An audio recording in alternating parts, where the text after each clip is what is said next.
And just realised there are a number of people that don't work with us at the moment. Hello, how are you? Thank you for joining.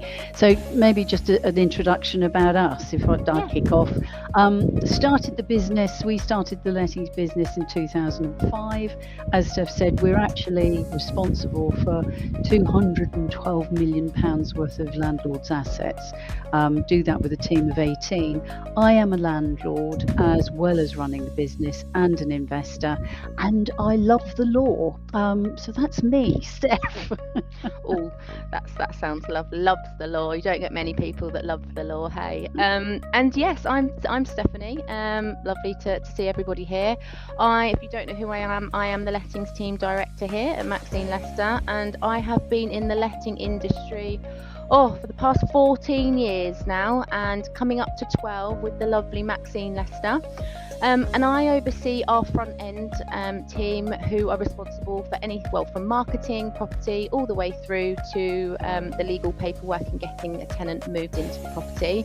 But actually more recently, and I would say the biggest part of my role at the moment, is actually supporting landlords to get really the very best from their investments and identifying opportunities to grow their portfolios and actually helping them stay compliant with the ever-changing legislation, should we say. So really, properties are profitable but also fully compliant as well, and that is what I do.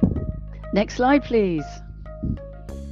We will just quickly say there, obviously we want it to be interactive as much as possible, so please, if you do have questions, pop them in the chat and we will answer. So sorry, Max, over to you. No, not at all. I've put this in because it really is there's some real monkeys out there telling people that if they change the name of their tenant to a guest or a lodger, they can get around the bill. There is no getting around the law. If the speed limit is 70 miles an hour, even though it's 4 o'clock in the morning, if you go at 80, you're breaking the law. And the thing is, if you have a person living in a house that you don't live in, they've got their own front door, they are a tenant. And if it's their main residence. So just be aware of these people. I've come across about 3 or 4 over the last couple of weeks, just telling people, oh, you could do this, you could do that. Be aware. So if we could have the next slide, please, because this is where we're getting our information. If you want to, I would take a snapshot of this, purely because this is where, because there are these monkeys out there, this is where you're getting your main information. Oh, Steph, you were going to talk about this because it was the letting council. I do apologise. I just yeah, she just keeps talking. That's just Max. I'm used to it now. I've worked with her for 12 years, should I say? So I'm used to it. I'll just let you carry on. I'm getting told off. I'm laughing because I'm listening. I'm breathing through the mic, and Matthew's just messaged to say, can you lift your microphone up when you're talking, because I can hear you breathing. So I do apologise, everyone, because there's nothing worse than listening to someone breathing through the microphone. So I'm sorry. But yeah, all we wanted to say here was we just wanted to quickly touch on really the information that you're hearing today.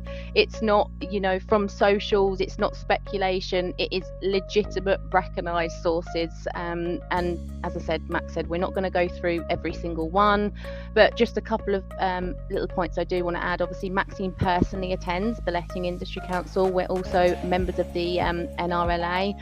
And something else I just wanted to add here, everybody that's on this webinar today is obviously going to be on our newsletter, so you're going to be up to date with the information that we have. But also what I wanted to mention is Max has now entered the TikTok world, and Maxine does some little short snippets of TikToks every day on legislation, actually just focusing on what you need to know. It sounds awful, and excuse my language, but cuts the crap and gives you exactly the information that you need to know. So if you do want to be kept update between webinars, please follow TikTok or our Facebook page. They're uploaded on there too, and it just gives you the exact information that you need to know at that time. And I love watching them, so I thought I'd just throw that in there. That's okay.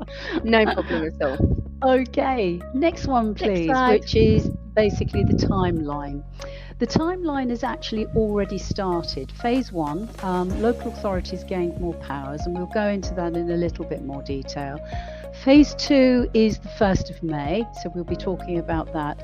Phase 3 and Phase 4 is really in the future, and some parts of Phase 3 are still in consultation. So it's really going to be dependent on time and the questions you're asking, whether we can go into any detail of Phase 3 or Phase 4, or they may be the subject of another webinar.